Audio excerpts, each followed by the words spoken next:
15th, I think it is. We're holding an exhibit. So this was one of the photographs. I'll pass this around. This was taken 2 weekends ago by Annette Sieb of the wetland. Yeti. And it's just stunning. So we're pretty excited about it. But how does that relate to the small arms building? Well, that project's going to be going on for 7 years. We've already planted. Now we planted trees in the last 2 weeks. We planted wild grasses, wildflowers, planted all kinds of things. So by the time we get to the eastern part of it, which will be where Marie Curtis Park is, this section of it will be 7 years old. So it'll be very well established. So, I mean, one of the thoughts that we always had, and you know, Jim and I talked about this even years ago when we were dreaming that we were going to get this project done, cool. was that wouldn't it be cool to use the small arms building as a place where we could sort of bring students in and say, you know, here's the project, and maybe even have a model of the project, maybe that kind of stuff, and then we can just walk them down to the project because it's right there.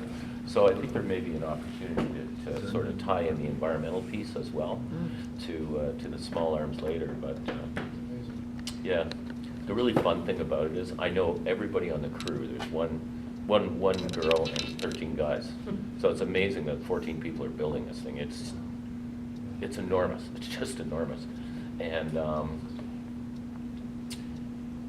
they're all coming. I've invited all of them and their significant others.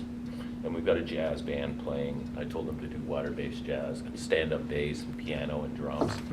And we're going to be highlighting Peel water. So we've got big water jugs with spigots, and we'll put, you know, citrus in one and fruit in another one and cucumbers in another one, so that we can highlight, you know, what great water the region of Peel has. And I've invited everybody on every board I sit on, all of them, and their spouses. That's like 800 people right there. You ready for this? 355 people. That's just the boards and committees I sit on. That's not their wives or husbands or anything. And I'm like, oh my God. Okay, so it'll be interesting, but I'm hoping the Lieutenant Governor is going to come. So I sent her an invitation. I'm keeping my fingers crossed because I'm a huge fan. So I hope she comes. But I think it'll be a really great celebration of water. I think my invites came